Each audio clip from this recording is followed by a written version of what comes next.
Good evening, visitors. Welcome to the Australian War Memorial's Last Post ceremony. My name is Kylie Campbell, and joining us today from the Royal Australian Navy is Able Seaman Jean Lindsay. We warmly welcome the delegation in attendance from the Royal Australian Air Force and recruits from 25 and 26 Platoon, Charlie Company, 1st Recruit Training Battalion, visiting from Kapooka, New South Wales. We welcome the veterans who have served, those that are still serving, and the families that love and support them. The live stream of this ceremony is made possible by the Returned and Services League of Australia and the RSL and Services Clubs Association. We welcome members who are watching the broadcast of this ceremony across Australia. During this evening's ceremony, wreaths will be laid at the base of the pool of reflection by visitors to the memorial. If you are able, please stand and join in singing the national anthem.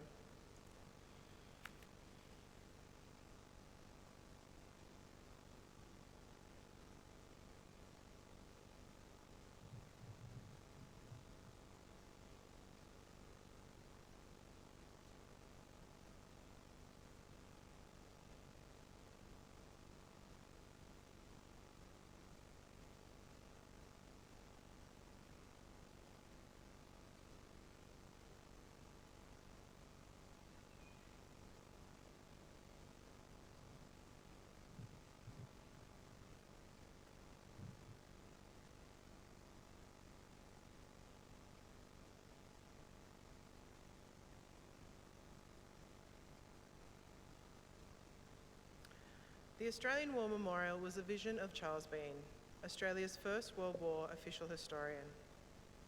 Bean landed with the Australian troops on Gallipoli and stayed with them at the front through to the end of the war. The idea of this national memorial and museum came to him at Pozières, France, in the depths of the bloody fighting of 1916. Bean's idea was that this would be a place where family and friends could mourn loved ones buried in faraway places. It would also be a place that could help all Australians understand what these men and women had endured and what they had done for us. Bean's vision, to which we remain true, is best expressed as inscribed in the entrance to the memorial's galleries. Here is their spirit and the heart of the land they loved, and here we guard the record which they themselves made. Tonight, we will read this story behind just one of those on the Roll of Honour, which lists the names of more than 103,000 men and women who have given their lives for us in war and on operations for more than a century. But first, we present a lament, Flowers of the Forest.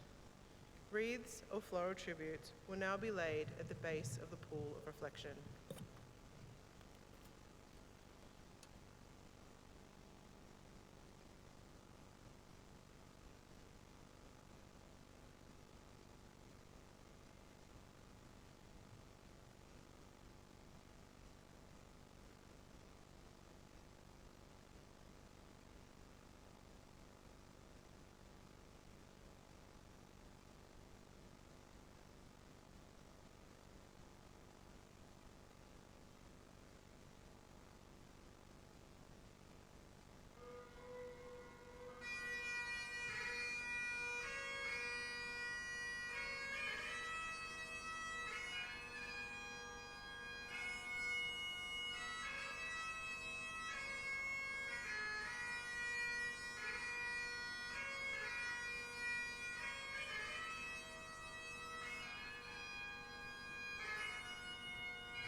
Today, we remember and pay tribute to Private Joseph Lewis Delley.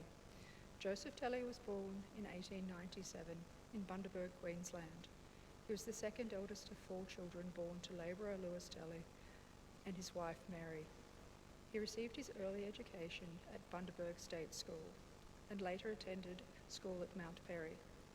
As a young adult, he began working as a farmer and was an active member of the local rifle club.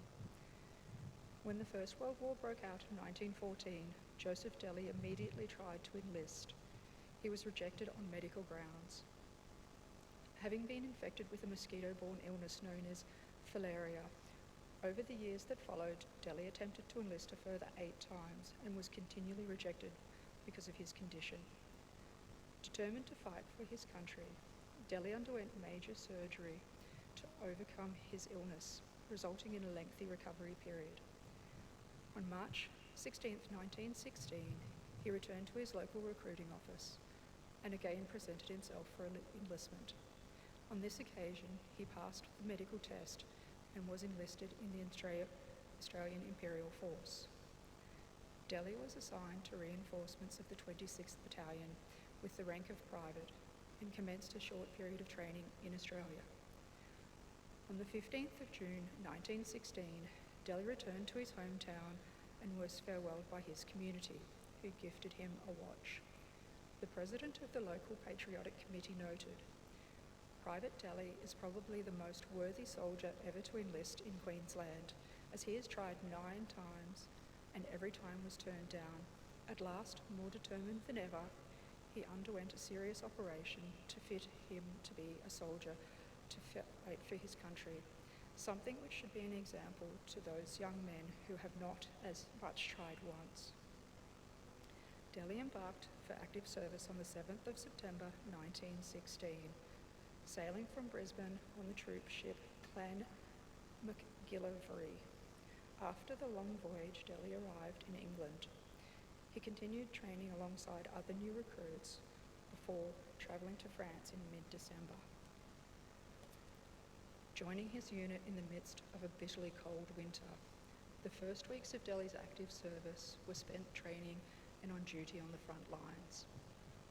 Delley saw out the Christmas and New Year period at the front, but the conditions saw his health decline, and in January 1917, he began suffering from filaria again and was evacuated to Rouen and then to England for treatment.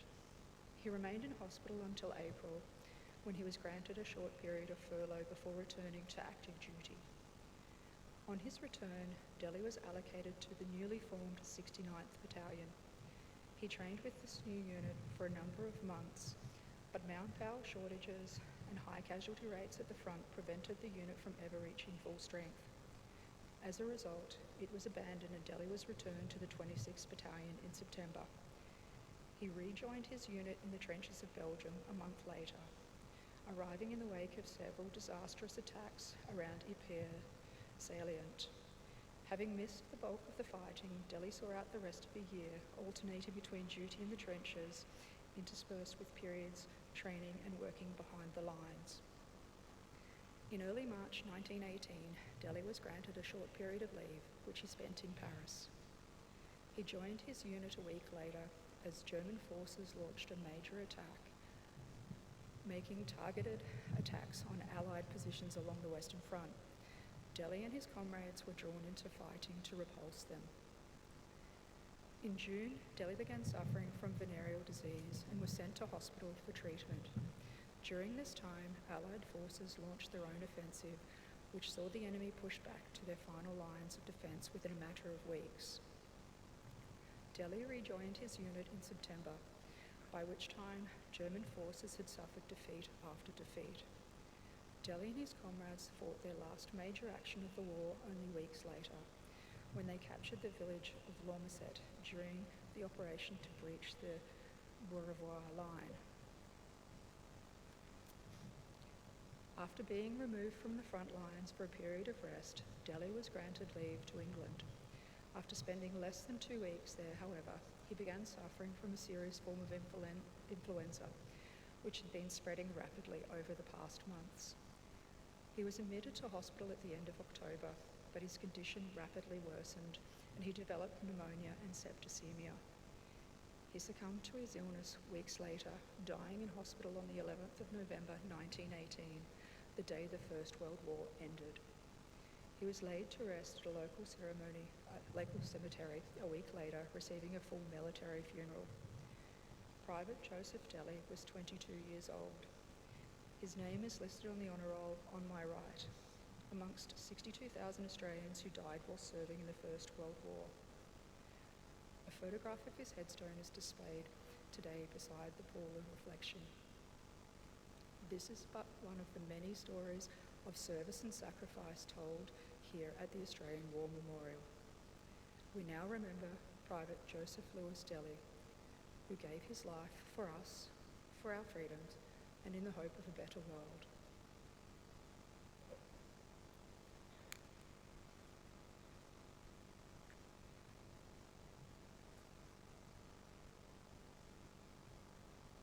Please stand for the reading of the Ode and the sounding of the last post.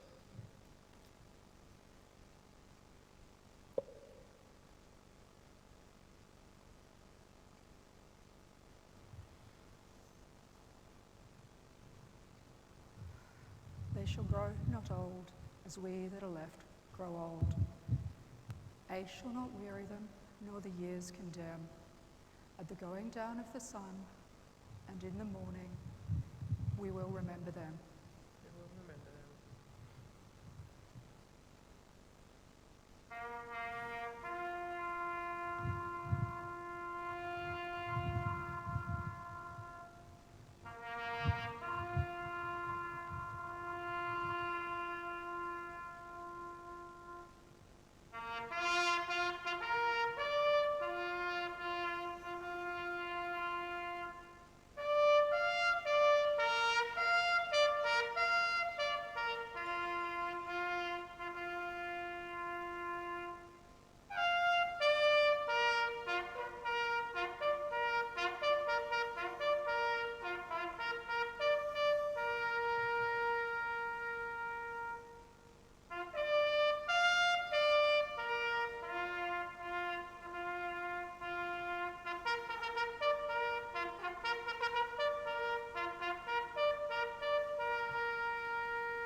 Lest we forget.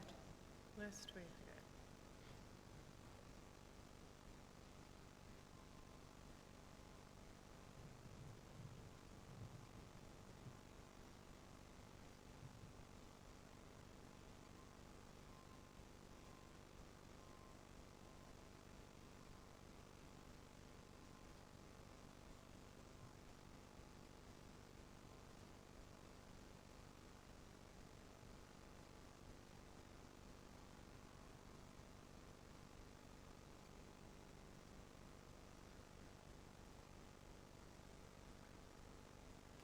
We leave you this evening with the words of the memorial's founder, Charles Bean. Many a man, lying out there at Poziere, or in the low scrub at Gallipoli, with his poor, tired senses barely working through the fever of his brain, has thought in his last moments, well, it's over. But in Australia, they will be proud of this. Ladies and gentlemen, that concludes the last post ceremony. On behalf of the director, staff and volunteers, thank you for visiting the Australian War Memorial today. We wish you all a very pleasant evening.